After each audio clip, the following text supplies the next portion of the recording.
Hi everybody, it's Katarina with Liebe Lula's Path, and I wanted to come on here to talk about the new moon on December 30th. And as a quick introduction, I'm an intuitive and Akashic record reader and an energy practitioner. Sorry, I was looking for the word. An energy practitioner who works specifically with Reiki and Motoki energy.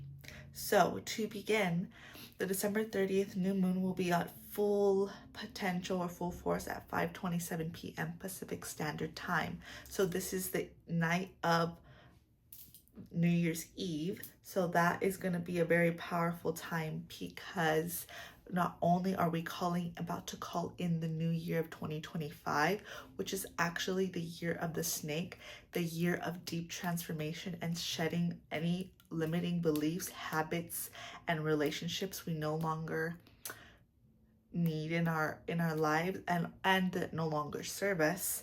But also the new moon is the second Capricorn new moon in the whole year of 2024, and it's a rare black moon. So what is Capricorn, and what are the archetypes of Capricorn? Capricorn is known for its ambition, its leadership, and its responsibility. So these three aspects will be on high force and on the top of a lot of people's minds during this time, because there may be an instinct to think about future work projects or about things that you want to get done and you want to accomplish for yourself in the new year of 2026. Often during the new year, leading up to the new year, there is resolutions, new year resolutions, what we want to accomplish. And this is another way of manifesting. One of the most important things to consider during manifesting our goals is what seeds do we need to plant today in order for them to grow and then grow full fruits in a future time. Again, instantaneous recognition, instantaneous reward, and instantaneous success is often it's not that it's not achievable, but it's not common for everybody at this time. And this is because the most important thing is putting in the work. For example, I'm trying to currently work on my cardio training, and I know that that's going to take work over weeks, months, and leading up to a year. So I know in a year, if I stick to it, my body will then be able to do things I wasn't previously able to accomplish. So that's the same thing for our goals. What are seeds we need to plant today? What are to-do lists we need to plant? What are rituals? What are routines we need to create today in our everyday lives that will really help us going forward and will then plan for our success? The most important key quote is planning for our success. Success doesn't happen to us, but we create our success by changing the way that we think about ourselves, by changing our habits, changing our thoughts, and changing the way that we move in the world. So these are going to be things that are going to be coming up for a lot of people during the new moon. And again, the keyword also pointing out new moon. New moons are about beginnings. So we are going to begin a new cycle that will then come to a close on January, I believe 27th, during the next new moon. So that is really important to consider. Each month is a cycle, but also each year is a cycle. So this is really important to think about during this time. Another thing is on the day of New Year's Eve, it's going to be really important to be very aware of how we think and how we talk about ourselves, about others, because it's setting an intention that day. Words are amplified, power is amplified, actions that we do are amplified. So being very conscientious, going slow, taking a deep breath, and really being aware of yourself and those around you. So this is really important. Another aspect to be aware of during this new moon is how are we moving in our lives. For example, do you feel like you're the Energizer Bunny, where you're constantly getting things done? You have a 20 item to-do list. You have things that you prioritize, but at times it doesn't necessarily need to prioritize. Sometimes when we are constantly in motion, we get addicted to the feeling of being busy. We get attached to the feeling of being busy. So when we are no longer busy, we feel deep discomfort in our internal world and our external world because we are not accomplishing. So how can you feel like enough without getting and checking off any of your to-do list? How can you feel enough no matter what? So there's what's coming through as I'm saying this is being unstoppable, being unbreakable, being an unconditional being of love. So what does an unconditional being of love means? That means that no matter what you do in your life, no matter how you move through your life and what you do or do not accomplish, you love yourself no matter what. And I often say these in my videos, loving yourself. So what does that entail? Loving yourself means that you are, even on the days that are hard, even on the days where you don't complete or accomplish the things you wanted to complete, or you don't go to that workout, or you eat this food, or you say something wrong to your family, or you say something that upsets your partner. Again, an unconditional being of love is having eternal grace. So what does eternal grace means? Meaning that you give yourself grace during times where you're not perfect. We're not perfect beings. We're not meant to be perfect beings, but we achieve a state of perfection by loving ourselves no matter what. We can love ourselves irregardless of the fact that we are making mistakes. Again, mistakes are just lessons. Mistakes are how we learn and how we grow. So again, if something didn't go your way, or something didn't go your way this year, how can you bring grace to the situation? How can you forgive yourself? How can you forgive others? And how can you move forward in your life rather than continuing to beat yourself up and bully yourself about the past? It's time to be in the present and time to walk your truth, your path. Your path is not behind you, it is right in front of you, and it is within you.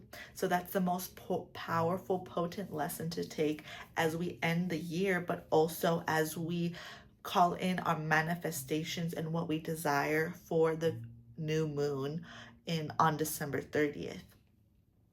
Something else to consider is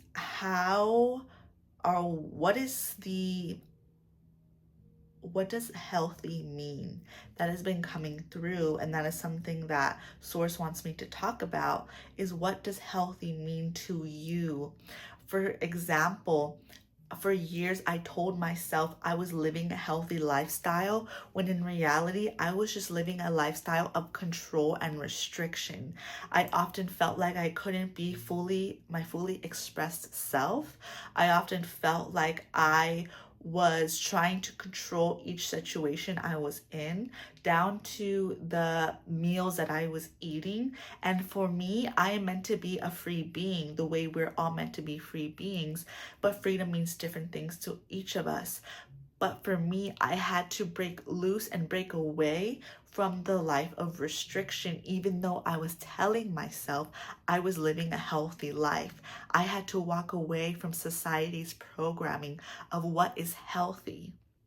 So I'm sharing this because I believe it will be helpful. I'm feeling it will be helpful for those who are moving through this cycle and who are moving through this idea of what do I want for myself rather than what does society want from me? Why do I feel like I have to play a puppet, or I have to be the puppet in what society desires? Because we scroll through social media, through movies, and we're told specific messages, and most of them are not necessarily healthy, nor do they serve us, because we're all unique individuals. So what does healthy mean for you?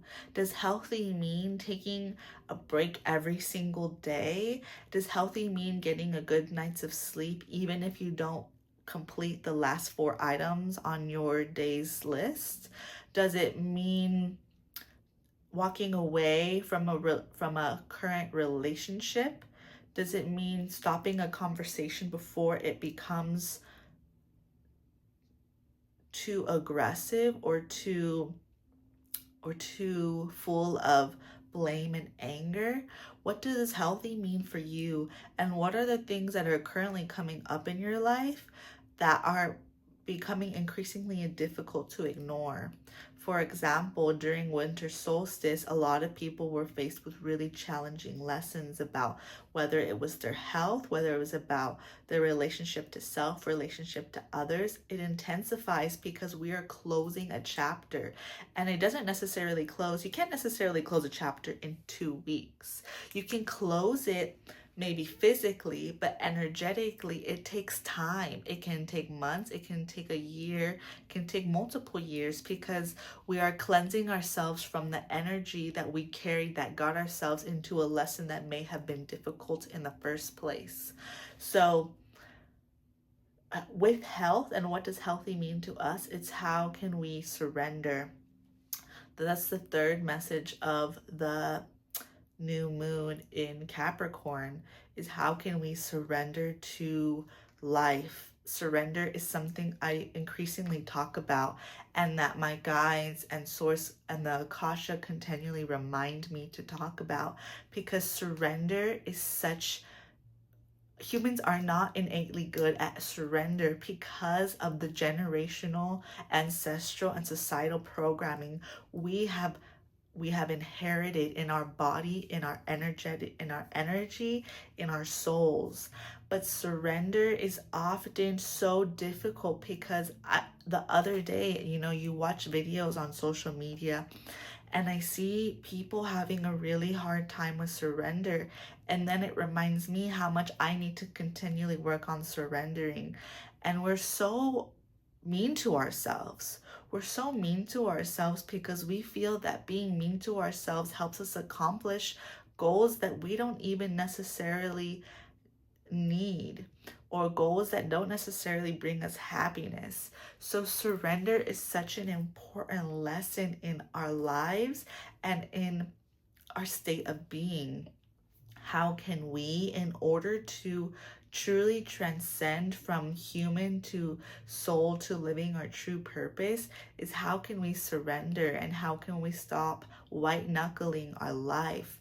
Meaning, how can we stop holding such a deep grip on what we expect of ourselves and what we expect of others, and we can release that meanness, that mean spirit that we project towards self. Then we can then truly seek more and find more harmony in our relationships, because we are more understanding as a person. Again, this takes time, this takes years, this takes decades of practice. But every day, what is 1 to 3 things you can do each day that serve you, that bring in that level of surrender, that bring in that idea of what is healthy for you, and also what is serving you in the moment. And again, to then pinpoint, what is it that we truly want for ourselves next year? Is it, instead of maybe I want to drop X amount of weight, it's I want to feel a certain way? Or if it's I want this kind of relationship in my life, it's like I want to be more loving and embrace more love in my life. These are examples. Another example could be, I want to feel less stress or have less stress in my life, it's I want to create an environment where I can manage my stress and where I can stop stressing myself out. Often when we look at our everyday life and say, oh, life is so stressful, I'm so stressed, it's often how we are managing it that makes the biggest difference. I could have a bunch of things on my to-do list, and if I make enough time to meditate, to find some movement throughout the day, to feed myself food that really nourishes my body and that I know works for me, not for somebody else, but for me. And if I can be honest in my relationships about how I'm feeling that day, I can then find less stress in my life. So these are the messages I'm leaving with you today. Again, my link to book is down below in the bio, or in the, or yeah, in the bio, sorry, in my bio. And I look forward to speaking with you next.